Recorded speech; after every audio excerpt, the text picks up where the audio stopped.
എല്ലാ കുട്ടികളിലും ഇത്തരം കഴിവുകൾ ഒരേപോലെ വികസിക്കണമെന്നില്ല. ചില കുട്ടികൾക്ക് ഇതിനായിട്ട് കൂടുതൽ പരിശീലനവും അതുപോലെ തന്നെ പിന്തുണയും ആവശ്യമായി വരാം.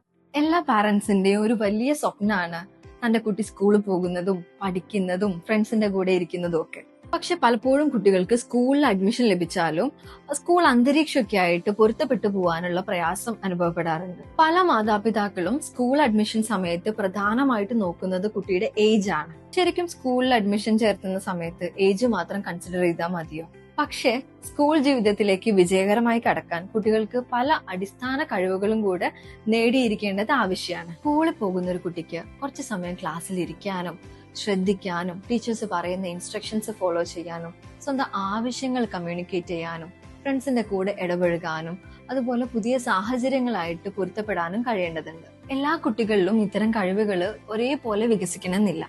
ചില കുട്ടികൾക്ക് ഇതിനായിട്ട് കൂടുതൽ പരിശീലനവും അതുപോലെ തന്നെ പിന്തുണയും ആവശ്യമായി വരാം. പൊതുവെ പാരന്റ്സ് പറയുന്ന കാര്യമാണ് കുട്ടിയുടെ സ്ഥലത്ത് ഇരിക്കുന്നില്ല, ശ്രദ്ധിക്കുന്നില്ല. ഇത്തരം കാര്യങ്ങൾ സ്കൂൾ റെഡിനെസ് സ്കിൽസിന്റെ ആവശ്യമേറെയുണ്ട് എന്നുള്ളതിന്റെ സൂചനകളാണ്. ഈ കഴിവുകളൊക്കെ ചിട്ടയായ ട്രെയിനിങ്ങിലൂടെയും തെറാപ്പിയിലൂടെയും വികസിപ്പിക്കാവുന്നതാണ്. ഞങ്ങളുടെ സ്കൂൾ റെഡിനെസ് പ്രോഗ്രാമില് കുട്ടിയുടെ നിലവിലെ കഴിവുകൾ വിലയിരുത്തിയിട്ട് സ്കൂളിലേക്ക് ആവശ്യമായിട്ടുള്ള communication skills, social interaction, attention, behaviour problems manage ചെയ്യുന്നത്, പ്രീ അക്കാദമിക് ട്രെയിനിങ് ചെയ്യുന്നത് ഇവയൊക്കെ ലഭ്യമാണ്. ഇതിനോടൊപ്പം തന്നെ speech therapy, occupational therapy, physiotherapy, behaviour therapy, special education and remedial training ഇവയെല്ലാം എക്സ്പീരിയൻസ്ഡ് ആയിട്ടുള്ള പ്രൊഫഷണൽസിന്റെ നേതൃത്വത്തിൽ ലഭ്യമാണ്.